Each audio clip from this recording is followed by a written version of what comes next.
In today's episode of I Have Absolutely No Self-Control, I bring you the book haul of all book hauls. And no, this isn't even all of them. And no self-control.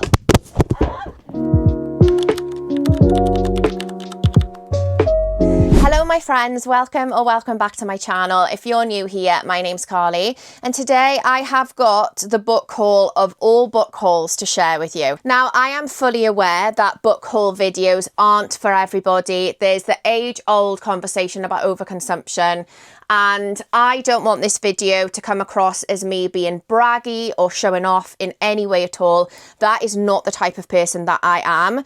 I just want to show you the books that I've been buying and tell you all about why I'm excited to read them, because I feel like there's going to be some hidden gems in these two massive piles. The piles are here, look. I'm going to show you. Look at all those beauties. Honestly, it feels like Christmas. I also personally feel that buying books is a completely separate hobby to reading books, and it is like my second favourite thing to do. When I go into a bookshop and browse, it calms my mind so much. And yeah, it is one of my favourite things to do. I just don't want to come across in a bad way doing this book haul video, you know? Also, I know it's my own money and I don't have to justify myself, but I still had leftover birthday money. I used some of my Waterstones points, and I sold quite a few special edition books as well to fund a lot of this haul. I just absolutely love being surrounded by books and having lots of options to choose from. I am a massive mood reader, so I always like to have loads of different options available to me because I literally never know what mood I'm going to be in from one day to the next. I am also due a massive unhaul and bookshelf declutter. I was thinking of maybe filming this. Now, this is going to be different from my last book unhaul video where I just went through a massive pile of books and spoke about why I was unhauling them. I was thinking of actually like filming me decluttering my bookshelves. So like going through my bookshelves, and I feel like I need to be a bit ruthless with some of the books that I should be getting rid of. So yeah, let me know if that's a video you would be interested in, because I will try and film that next week. And I'm not entirely sure how many books I've got. Let me just count them quick. 1, 2, 3, 4. I think there's about 36 here. So there's lots to go through. Honestly, I am so excited about every single one of these books. I'm going to leave the intro there, I think, and just dive straight into them because I feel like it's going to take me a while to go through all these books. Right, I'm going to roll my sleeves up because we've got some serious book talking to go through. This is going to be in no particular order. These have all arrived sporadically over the last couple of months, so it is a collective book haul. I haven't just gone completely feral, like over a weekend, and bought all these books. Starting off with Body Language by A.K. Turner. And what I'm going to say before I even start talking about this book is, this is not the cover that I thought I was getting. I'll show you the cover that was advertised online, and then when this turned up, I was like, it's not really giving the same vibes, is it? So I am tempted to send it back to see if I can get the different cover, because I really don't like this cover at all. So this is a forensic mystery set in London, and already I just know I'm going to absolutely love it. The reviews for it are absolutely phenomenal. So it's about a mortuary technician called Cassie. Somebody she knows turns up on her autopsy table, and it says suddenly her job gets personal. Her instincts are telling her that there's foul play at hand, but the police are saying there's not. And it's all about Cassie needing to try and help the police find the murderer before she ends up on the mortuary table herself. Honestly, it sounds so good and I cannot wait. I love anything like forensic, mystery, thriller type vibes. So if anybody has got any forensic recommendations for me, then let me know. Next up, we have got Daughters of the Witching Hill by Mary Sharratt. And this book is all about the Pendle witch trials. So it is a fiction book. And yeah, it's all about, it says, Mary Sharratt brings history to life in a vivid and wrenching novel of strong women, family and betrayal inspired by the 1612 Pendle witch trials. So I think I've said quite a few times previously on my channel, I love a witchy book, but particularly a historical witchy book. So anything set around witch trials, because I always feel like, even though they're fiction books, I learn so much from like falling down rabbit holes and researching the history and stuff myself. I find them so fascinating. I find them so sad as well, the way women were treated, literally just for being educated or a little bit different. So yeah, I am really looking forward to this one, and it's another one that has fantastic reviews. Next up we have got I'll Be Waiting by Kelly Armstrong, and I think this is a haunted house book, is it? I bought some of these so long ago. Like, I bought them and I've kept them in separate piles so that I could film this whole video, and I've forgotten what they're about. But yeah, I'm sure this is about a haunted house, is it? Oh yeah, so it says, from New York Times best-selling author Kelly Armstrong comes a spellbinding supernatural horror involving a haunted house, lost loved ones, and a spirit out for blood. Doesn't that sound so good? And, oh my God, look at that cover. It's absolutely stunning. And, oh God, it's got the most delicious flop to it. I love a floppy book. I just find them so much nicer to hold. Oh, it's got mediums in it as well, and seances. This sounds so good. I cannot wait to read this. Next up, we have got The Ladies of the Secret Circus by Constance Sayers. I do have another one of Constance Sayers' books on my shelf. Is it A Witch in Time? I haven't read it yet, but the name rings a bell, and I'm sure that's the name of the book. Does it say on here? I don't know. Oh no, it's on the bottom, but there, A Witch in Time. So yeah, it is that book. So this is all about women in a circus. I think I have said as well on my channel previously, I absolutely love a circus setting, particularly a historical circus setting. So this has got a dual timeline actually. So it's got a 1925 Paris timeline, which follows the secret circus, where women weave illusions, carousels take you back in time, and trapeze artists float across the sky. And then there's a 2004 storyline in Virginia, and it says Lara Barnes' fiance disappears on their wedding day. Every plan she has for the future comes crashing down. Desperate for answers, Lara's search unexpectedly leads her to her great-grandmother's lost journals. Again, I have said so many times on my channel previously, I love a lost journal, a hidden diary, anything where there's like artifacts involved. I just know I'm going to absolutely love this. A page-turning story of dark magic, star-crossed love, and familial sacrifice. Oh, I am so excited for this. So the reason I've bought this actually is because I am planning on doing like a carnival type themed video. So recommendations for books that are set in a carnival, circus, fairground type setting. And I wanted a few more like behind me before I actually film the video. So yeah, honestly, I cannot wait to get into this. I just feel like I need to quit my job so I've got more time to read them all. Next up, we have got Graveyard Shift by ML Rio. This is only a short book. It is 140 something pages, 145 pages. Now, I have not heard the best things about this book. Like, the reviews aren't great, but I am trying my best to ignore reviews and make my own mind up about books that I've been eyeing up. I am the worst for wanting to read a book and then getting heavily influenced by Goodreads reviews and Amazon reviews, and then I'm like, I don't know. And in the past, I've ignored reviews and I've really enjoyed books, so I just need to stay away from reviews. I don't actually know what this is about, and I haven't read any more by this author, but I bought their most recent book, Hot Wax. I have heard incredible things about that book. I think this is set in like a graveyard, obviously, because it's called Graveyard Shift. Every night in the college's ancient cemetery, 5 people cross paths as they work the late shift. One dark October evening, they find a hole that wasn't there before, a fresh open grave where no grave should be, but who dug it and for whom? See, this sounds so good, and I'm sorry, but that cover is absolutely stunning. So yeah, I'm gonna, like, it's only a short book. It's literally 145 pages. It's not gonna take me long to read. I could probably read that in one sitting. So I'm gonna read it and make my own mind up. Right, next up we have got The Killing Lessons by Saul Black. And oh my God, the reviews for this are outstanding. Even though I said that I'm ignoring reviews, I'm fully aware that I am massively contradicting myself. I'm just going to ignore negative reviews, but lap up all positive reviews. The blurb is tiny on this, so I may just read it, but it says like a brutally compelling serial killer thriller. Apparently this is supposed to be like really dark. It says 2 killers are on a murder spree that conceals a gruesome message. Homicide cop Valerie Hart must stop the slaughter before she loses her sanity.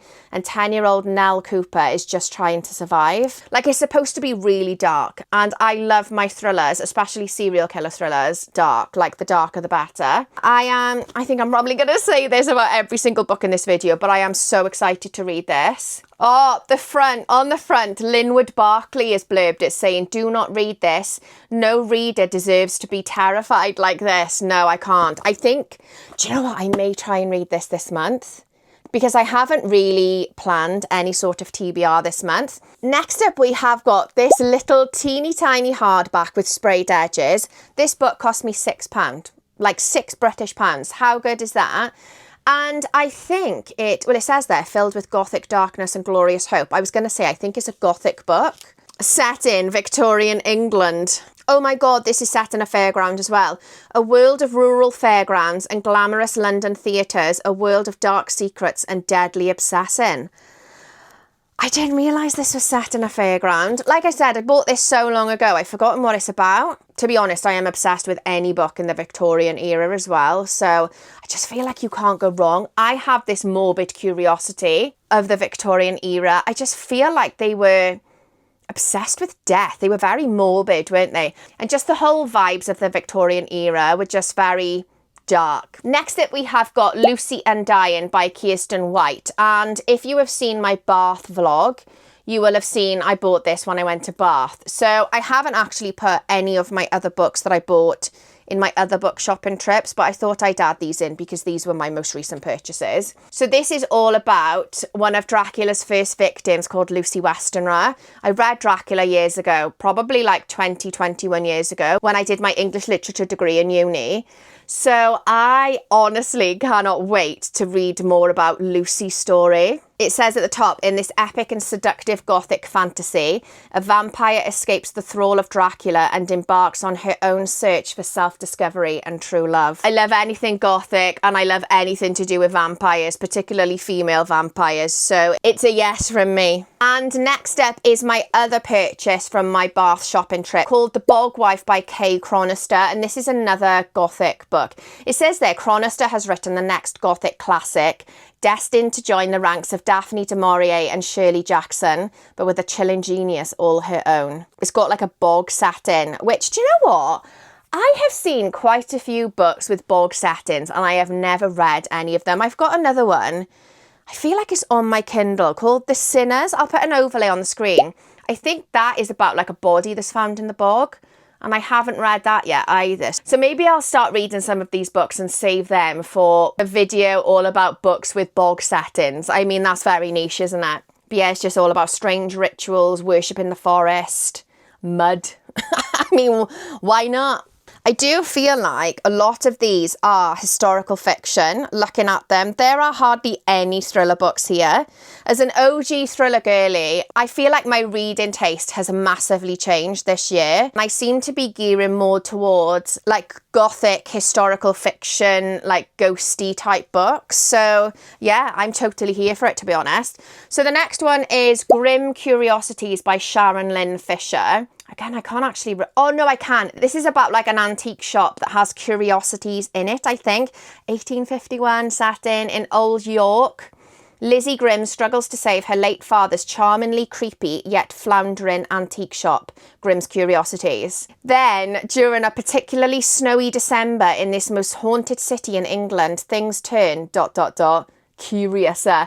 This has got a December setting, so I feel like I need to add this to my December TBR. I literally sat down yesterday and started planning my December TBR, and I didn't even know this was set in December. This sounds so good. Every bewitching passage and illustration opens a doorway to something ancient and dangerously inviting. Right, next up we have got The Woman in the Mirror by Rebecca James. Is this about madness? I can't actually remember. This has got a dual timeline, but it's 1947 timeline and a 2018 timeline. So the 1947 is about a governess. The house promises refuge from her past and her charges, motherless twins Constance and Edmund, are angelic. And then 2018, adopted at birth, Rachel's roots are a mystery. So when a letter brings news of the death of an unknown relative, she travels to Cornwall, vowing to uncover her family's secrets. With each new arrival, something in Winterbourne stirs. It's hiding in the paintings. It's sitting on the stairs. It's waiting in a mirror behind a locked door. No, I love a locked door. I love anything with a locked door and a mystery. This sounds so good. I actually have no idea how this book came on my radar, but sounds right up my street. Next up, we have got The Wishing Game by Meg Shaffer. Shaffer? This cost me £3. What an absolute bargain. I feel like this is magical realism, and it's been described as being like Willy Wonka. I'm sure, is it like books on Willy Wonka? Oh yeah, it says on the front, Jodie Picoult is actually blurbed it saying, part Willy Wonka, part magical realism and wholly moving. So that is like what drew me into it, because I love magical realism, and like I literally grew up watching the OG Willy Wonka film. Like I was obsessed, and reading the book, obviously, by Roald Dahl. Oh, it's actually been blurbed by V.E. Schwab as well. It says, clever, dark and hopeful, a love letter to reading and the power childhood stories have over us long after we've grown up. Oh, do you know what? I may add this to my December TBR as well. This is going to end up completely out of control again, isn't it? It's going to be like my spooky season TBR all over again. But I feel like this would be really nice to read over the Christmas period, like a bit of magic. Do you know what I mean? So yeah, let me know if anybody has read this. Next up, we have actually got one that I bought specifically for my December TBR, and already I can see another one that's on my December TBR, and I feel like I need to rein it in a little bit, because I am usually really busy with work in December, so I don't have as much time to read. Like last December, I literally read 2 books in the month, and I usually average around 20, so just to put into some context how last December went. The Shuddering by Ania Ahlborn. So this is the same author that wrote Brother, which I read last month and didn't really enjoy, but I haven't written her off as an author. I've got a few of her books on my Kindle as well, and I'm really interested to read her newest one, which I think is called The Unseen or something like that? And this one has a snow setting, so they only come when it snows and nobody ever gets away. So is it like folklore-y, or something is lurking in the woods watching them, waiting? Bright pools of blood on glittering snow, screams lost in the vast mountains. This sounds so good. Again, I absolutely love the cover as well. So yeah, if anybody has read this, then please let me know. But I was thinking this would be perfect to read in December as kind of like a winter horror.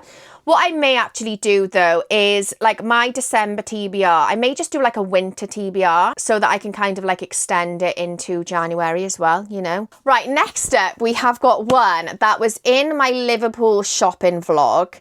And I picked it up and I loved the sound of it, and then I put it back because I was like, oh, realistically, am I going to read this? Because it's like 500 odd pages. And then when I came home, I just thought, oh, just get it, just buy it, because I mean, you only live once, life's too short. So it is Anno Dracula by Mr. Kim Newman. From the Sick and Depraved Mind of Mr. Kim Newman. I mean, that is another absolutely stunning cover. And it's got a Victorian setting. It is 1888 and Queen Victoria has remarried, taking as her new consort the Wallachian prince, infamously known as Count Dracula. His polluted bloodline spreads through London as his citizens increasingly choose to become vampires.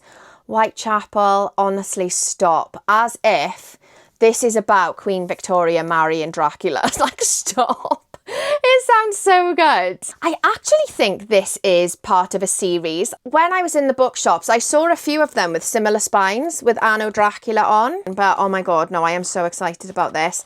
I absolutely love the Victorian era, and I love anything to do with Dracula. So next up we have got Too Old for This by Samantha Downing. Now, I had my eye on this book before it was even released. I saw somebody talking about it. I think they must have had like an early copy. And I was like, oh my God, I absolutely love it. Went to pre-order it in the UK. Saw the absolute abomination that is the UK cover. And I was like, I can't do it to myself. I cannot bring myself to buy that cover. Usually I get my US covers from Blackwell's, but they didn't have it available to order. So I actually got this from Books Please. And yeah, they came through with the goods. I mean, the books, they look like completely different books. Me and Michaela, we were in Waterstones in Liverpool and we were both like, what on earth is that cover? Like, we both really wanted the book and we just couldn't bring ourselves to buy it. So I am absolutely over the moon with this cover. And it is about a 70-year-old serial killer, I think. I'm sure I've seen somewhere that she's a septuagenarian. A retired serial killer's quiet life is upended by an unexpected visitor. To protect her secret, there's only one option left. What's another murder? Honestly, I'm so excited for this. I love a female serial killer, and I just feel like the fact that she's 70 is going to add like a new dimension to some of the other female serial killer books that I've read and enjoyed. Next up, we have got, was this for October? I think this was my October Fairy Loot book subscription. Alchemy of Secrets by Stephanie Garber. Look at those edges. It is absolutely stunning. But I did say this in my unboxing video, which I did on, did I do it on TikTok or Instagram or maybe both? I actually prefer the original cover. So it has come with a reversible dust jacket, which is the original cover, just in a slightly different colour scheme. Wait until you see this naked hardback though. How absolutely stunning is that? And to be honest, I was going to get this book anyway. I've only actually read the first book in the Caraval series, but I did really enjoy that. I think Caraval is technically YA, is it? And I feel like this is adult fantasy. I mean, I have no idea what it's about, but it was my subscription box, so obviously I have no control over what books I actually get. I am actually thinking about recording a video talking about book subscriptions and whether or not I think they're worth it. So it would be a slightly different video. Let me know if you would be interested in that, because I do have quite a few book subscriptions. And I feel like as the year has gone on, my opinions on them have changed quite a bit. So yeah, let me know if you'd be interested in that video. Next up, we've got another one that was in my Liverpool vlog. And this was another one that I decided to put back, and I was like, no, I'm not going to get it this time. And then as soon as I got home, I was like, no, I need it. Love and Other Poisons by Leslie McDowell, is it? I can't read the font, yeah. Literally, look at that. And this is another one with a dual timeline. Love and Other Poisons is a gripping historical novel based on the true story of Madeline Smith, a young Scottish socialite accused of murdering her lover in a scandal that gripped the world. See, I just know I'm going to end up falling down a rabbit hole and Googling Madeline Smith and finding out like what happened. So yes, we've got an 1857 Glasgow timeline. I love a Scottish setting as well. And then a 1927 New York timeline. I just wish I had more time. Like, I wish more than anything that I had more time to read. Like, I would love to have a job where I could just be paid to read. Do you know what I mean? Like, that would be the dream, wouldn't it? Right, that's the first pile done with, and we're on to the second pile now. I have no idea how long this video is going to be. I feel like it's going to be a long one. Next up, we have got Benbecula by Graham McCrae Burnett. I just absolutely love a teeny tiny hardback. This is another one set in Scotland. It's a beguiling psychological novel set on a remote Scottish island, based on a true story and drawing on the documentary evidence of the time.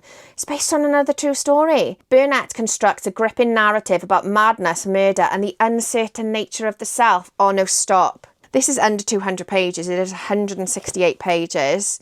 So it just says, in July 1857, so we've got another 19th century setting, Angus MacPhee, a labourer from the Hebridean island of Benbecula, brutally murders his father, mother and aunt. Some years later, ostracised by the community and haunted by visions of his family's fate, Angus's older brother Malcolm recounts the events leading up to the murders while trying to keep a grip on his own sanity. Literally say no more. Next up, we have got The Spirit Bears Its Teeth by Andrew Joseph White. And the reason I bought this is because I saw Michaela do a video on it. It may have been on her TikTok or Instagram, I can't actually remember. But this is another Victorian London setting, and it sounds like it was written for me. Like the little blurby bit on Amazon says, this instant New York Times bestseller is a visceral Victorian Gothic horror of a young autistic trans boy who can commune with spirits forced into a haunted sanatorium. Like, it sounds like it's got it all, and I cannot bloody wait. Next up, we actually have a non-fiction, I think. I'm sure this is a non-fiction, which is James I and the English Witch Hunts by Tracy Borman. I have had this on my wish list for ages, like a year and a half plus. And for some reason, in the last couple of weeks, I decided to just get it. So yeah, it's all about like the witch hunts and the witch trials and stuff, which I think I've said in this video, I am absolutely fascinated by. And it's another one that's got absolutely fantastic reviews. So it says, in Belvoir Castle in September 1613, the heir of one of England's great noble families falls suddenly and dangerously ill. Within a few short weeks, he will suffer an excruciating death. Soon the whole family will be stricken with the same terrifying symptoms. The second son, the last male of the line, will not survive. It is said witches are to blame, and so the Earl of Rutland's sons will not be the last to die. Oh God, the only downside, look how tiny the writing is. Look how small that is. I'm gonna need a bloody magnifying glass to read that. Next up, we have got Sinners by Elizabeth Fremantle. Do you know what? I actually bought this last week, and since buying it, when I put on my community post asking for like book recommendations to go in my TBR jar, somebody recommended this, and I was like, oh my God, I've literally just bought it. So I feel like that's a sign. It is another historical fiction. I am massively in my historical fiction era at the moment, but this isn't set in Victorian England. It is set in 16th century Rome, which is again one of my favourite times to read about. So I've read Constance. Is that by Rachel Blackmore? I can't remember. I'll put an overlay on the screen. That is one of my favourite books. I love that book, and I don't hear anybody talking about it. I am planning a historical fiction video though, so I will talk more in depth about it in that video. In 16th century Rome, Beatrice, youngest daughter of a powerful nobleman, is destined for a life of gilded insignificance. Within the city's grand palazzos, women must remain silent. Then her brother is found murdered by a rival family, and Beatrice's domineering, tyrannical father insists they flee to La Rocca. Inspired by the real life of a 16th century heroine, Sinners is the story of a trapped woman determined to live a free life no matter the cost. Because for Beatrice, saint, sinner, hunter, prey, a woman caged is a terrible thing. No, this is giving like full-blown female rage vibes, isn't it? So excited to read this. Also, again, how stunning is that? Do you know what? I don't actually own many gold books. Right, next up, we've got another Victorian London one. It literally says on the back, Victorian London, 1882. So this is The Graves of Whitechapel by Claire Evans. Another one with a stunning cover. I do feel like historical fiction covers are stunning. So this is all about a lawyer who got somebody off on a murder charge, but a new body turns up under very similar circumstances to the murders that this guy got off on. And this lawyer is thinking, have I actually freed a guilty man type thing? So the lawyer is called Cage. It says Cage's reputation is in tatters, and worse, he is implicated in this new murder by the bitter detective who led the first failed case. Left with no other alternative, Cage must find Pickering. So that's the guy that he defended originally. He must find him to prove his innocence. It says, from the author of the 14th letter comes this gripping atmospheric novel of mystery and intrigue set in the mist-swathed East End of London. No, I just love it so much. The 14th letter as well. I feel like I need to look into that too. Next up, we've got another one that I feel is going to be perfect for Christmas. The Ghost of Mary Hall by Heather Davey. Is that just because it's called Mary Hall and it has absolutely nothing to do with Christmas? Dark, unsettling and beautifully written, this Gothic chiller is full of surprises. Terrifying but impossible to put down.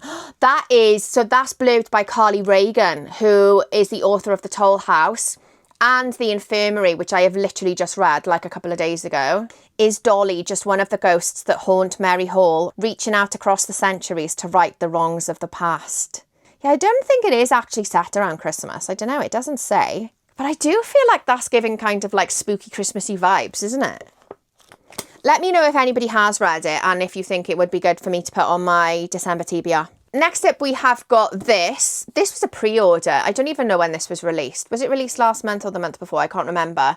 Blood Over Bright Haven by ML Wang. Now, I'm saying released last. I think this was actually released over a year ago, but I pre-ordered the paperback version because I didn't want the hardback version. I was going through a stage where I was really trying my best not to buy any more hardbacks, and I'm fully aware that I have actually bought quite a few hardbacks in this book haul. I think this is a fantasy, but I have heard incredible things about this book.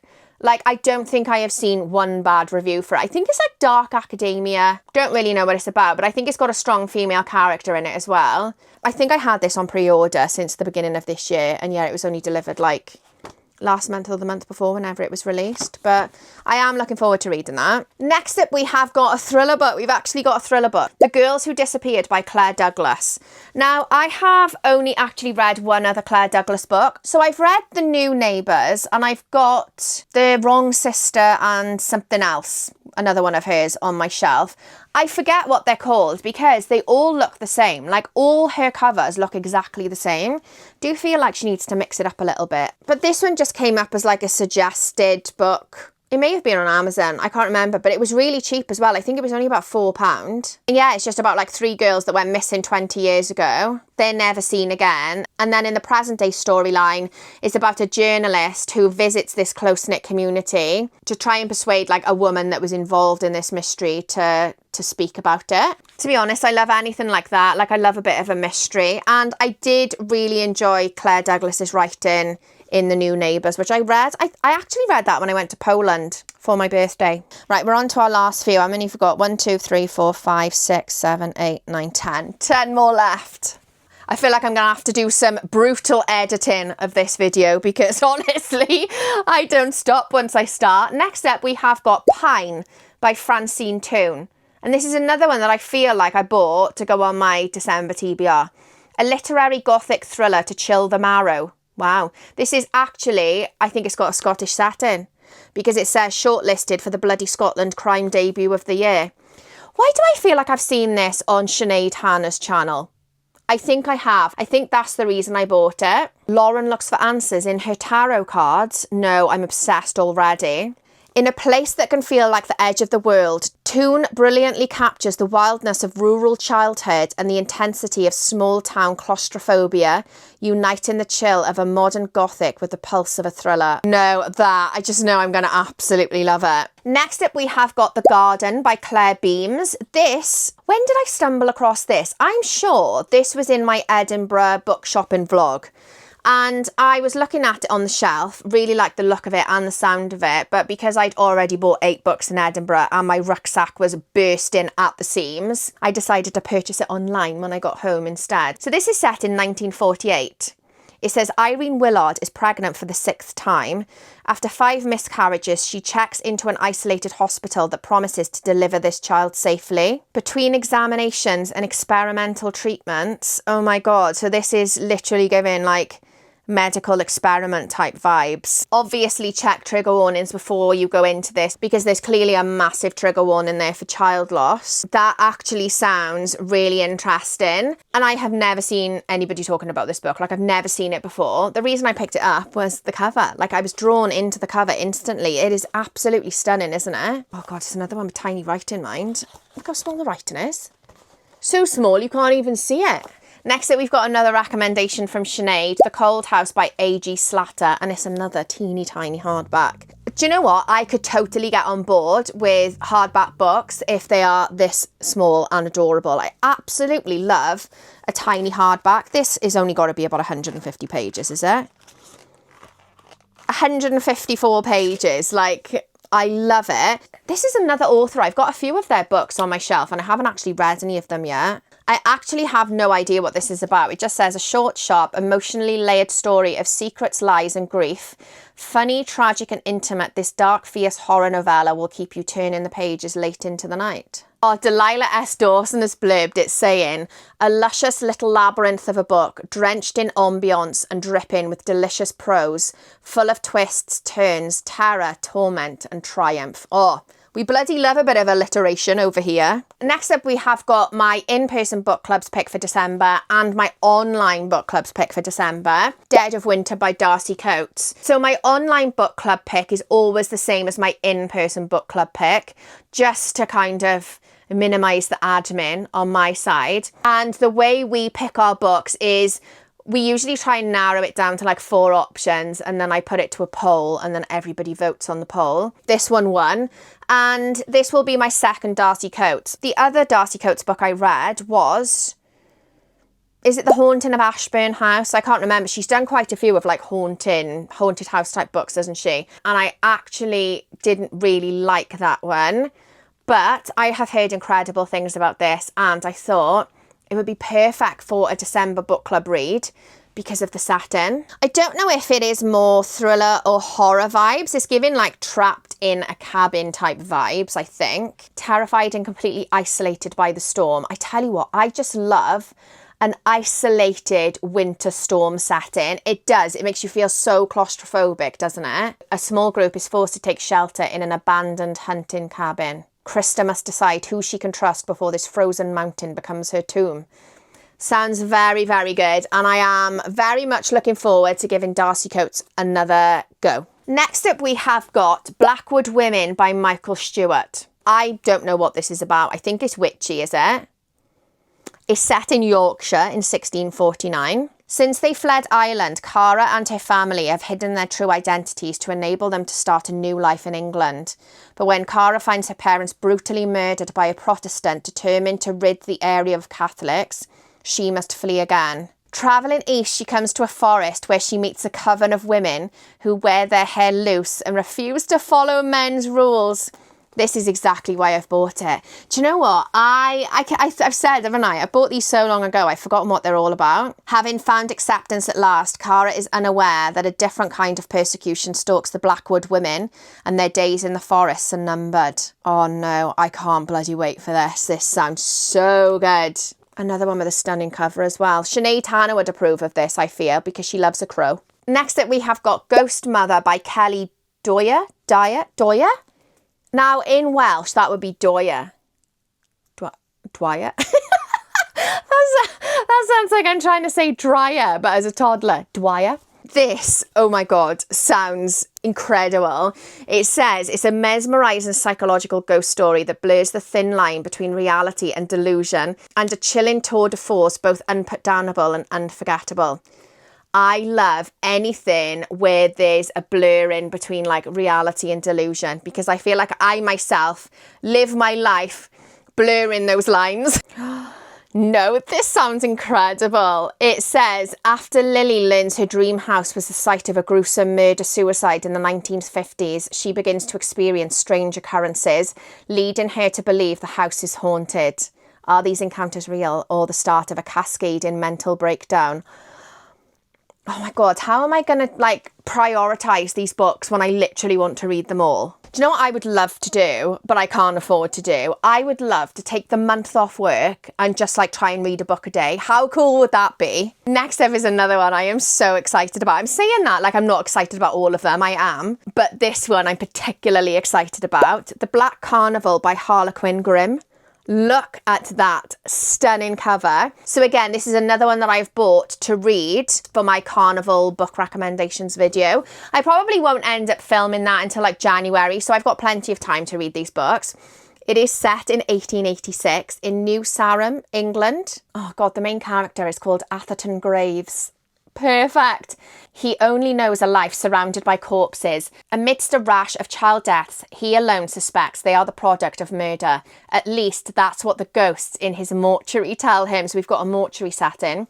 But there's hardly time to hunt the killer. Atherton has just sold a cadaver to a spiritualist in the notorious Black Carnival, and the town gang known as the Disciples are not going to take that lightly. Caught between a serial killer, a circus bursting with foul characters, and his spiralling madness amongst the restless dead, Atherton will undoubtedly become the villain of his own story. That just sounds like such a vibe, doesn't it? Also, if anybody has any other recommendations for like carnival, circus settings, horror, historical fiction, thriller. I have read Wonderland by Jennifer Hillier and I wasn't that fussed on it. So yeah, maybe not that one. Yeah, any recommendations, let me know. Right, next up we have got Matchmaking for Psychopaths by Tasha Coriel. How stunning is that cover? It is literally a matchbox. I'm obsessed. So this is the same author that wrote Love Letters to a Serial Killer. I think that's what it's called. I haven't read that yet, but it is on my shelf. behind there somewhere. And this, I feel like it is exactly what it says on the tin. Like, she matchmakes with psychopaths. Every good romance, this story ends with a wedding, and like every good mystery, it begins with a murder. Yeah, it's just giving like a bit more like light-hearted fun, but also with a bit of murder vibes. Two more. Next up, we have got Feral and Hysterical by Sadie Hartman. Now, for anybody that doesn't know, Sadie Hartman is actually on Instagram as Mother Horror, and she is one of my favourite accounts to follow. She always posts the most incredible graphics and horror recommendations, and I just love her. I absolutely love her vibe. And this is her most recent book, which I think, yeah, it is. It's like a catalogue recommending feral and hysterical books. Oh, I can already see some of these I've already read and they're on my shelf. So yeah, when I saw that she'd released a new book, like, I just had to buy it. So it says Mother Horror's ultimate reading guide to dark and disturbing fiction by women. Like, look at that cover. That is outstanding, isn't it? So yeah, if you're not already following Sadie on Instagram, then you absolutely have to. I will put an overlay of her account on my screen because yeah, I absolutely love her account. And last but definitely not least, we have got Medlock by S.G. Hartnell. This is probably one of the oldest books in this haul. I bought this a good while ago, and I feel like this is Gothic, is it? Oh no, it's set in 1978. Oh no, it is Gothic. An atmospheric, contemporary Gothic horror story. Medlock is a dark and frightening reimagining of the classic novel The Secret Garden that will enrapture readers until the turn of the very last page. So I don't know, this must have just been recommended, like, you know, like the book suggestions you get when you're scrolling online, like recommended for you based on your unhinged reading taste. And I was like, oh, I actually really like the sound of that. So I bought it. And ever since, so many of you on some of my other videos have said, Carly, I really think you'd enjoy Medlock. And I'm like, oh my God, I literally just bought it. So again, I feel like that's a sign that I am going to love it. And this has been blurbed by Carly Reagan again.